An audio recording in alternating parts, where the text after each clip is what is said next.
Okay guys, Sony வந்து என்ன செஞ்சிட்டாங்க அப்படின்னு பார்த்தீங்கன்னா, PS5 பாக்ஸில் வந்து இந்த 8K லோகோ வந்து வெளியாக்கிட்டாங்க.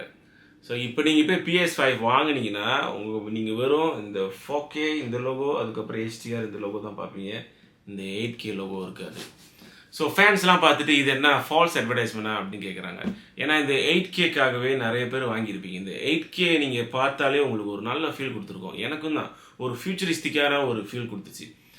கண்டிப்பாக இப்போ ஃபியூச்சரில் வந்து 8K கேமிங் வருமா, 8Kவோட சப்போர்ட் இருக்குமா, நல்லா இருக்குமே, பரவாயில்லையே PS5 வந்து அட்வான்ஸ்டாக இருக்குது அப்படின்னு நம்ம வந்து யோசிச்சுருப்போம். ஆனால் இப்போ அதை வெளியாக்கினுடைய ஃபேன்ஸ்லாம் வந்து ரொம்ப கடுப்பாக இருக்காங்க. என்னடா இது இப்படி மாற்றிட்டானுங்களே அப்படின்னு சொல்லிட்டு. ஆனால் எனக்கு என்ன தோணுதுன்னா வந்துட்டு ப்ரிப்பேரிங் ஃபார் நெக்ஸ்ட் ஜெனரேஷன் அப்படின்னு தோணுது. PS5 Pro வந்து இந்த வருஷம் கடைசியில் வந்து வரப்போகுது அப்படின்னு ஒரு ரூமர்ஸ் ஓடிட்டுருக்கு. எனக்கு என்னமோ அது உண்மை தான் அப்படின்னு தோணுது.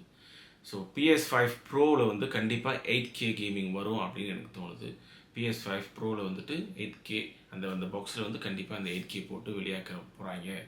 அதனால தான் வந்துட்டு இப்போ உள்ள PS5 Slimலேருந்து இந்த 8K லோகோ வெளியாக்கிட்டாங்க அப்படின்னு எனக்கு தோணுது. இது நடந்துச்சுன்னா எல்லாத்துக்கும் ஹாப்பி தான். இந்த வீடியோ பார்க்குறவங்களுக்கு ஹாப்பி தான் காய்ஸ். ஏன்னா நீங்கள் பாருங்கள், நம்ம வந்து ரெவல்யூஷனரியாக நம்ம வந்துட்டு ரெசல்யூஷன் மூலிமா நம்ம வந்துக்கிட்டு இருக்கோம். ஸோ முன்னெல்லாம் வந்து 1080p, அதுக்கப்புறம் வந்து அப்புறம் 2K, அதுக்கப்புறம் 4K, அதுக்கப்புறம் வந்து 8K. இப்போலாம் நீங்கள் எங்கே பார்த்தீங்கன்னா வந்து கேமரா 4K, அதுக்கப்புறம் வந்துட்டு மானிட்டர், டிவி எல்லாம் 4K தான் இருக்குது. ஆனால் நீங்கள் சில கேமராவில் வந்துட்டு 8K ரெக்கார்டிங் வந்து வந்துருச்சு. ஸோ PS5 Proவில் வந்துட்டு கண்டிப்பாக வந்து 8K வரும்னு நினைக்கிறேன் கைஸ். கண்டிப்பாக 8K வரும். ஏன்னா இதுதான் வந்து அடுத்த ஜெனரேஷன், எல்லாத்துக்கும் தெரியும். நீங்கள் பாருங்கள், எஸ்ட்ரோ பாய் புது வெர்ஷன் எஸ்ட்ரோ பாய் கேம் வந்து வந்துருச்சு. எனக்கு இன்னமும் இதுதான் இந்த PS5 Proக்கான ஒரு ஹிண்ட் மாதிரி எனக்கு தெரியுது, ஆனால் தெரியல. ஸோ இந்த 8K லோகோ போச்சுன்னு யாரும் வருத்தப்படாதீங்க. கண்டிப்பாக நம்மளுக்கு வந்து ஒரு நல்ல ஒரு இதாக கொடுப்பாங்க நான் நம்புகிறேன் சோனி. அண்ட் ஆல்சோ கைஸ், நீங்கள் பாருங்கள், Xboxஸோ PS5 வந்து எவ்வளோ பெரிய காம்படிட்டர்னு.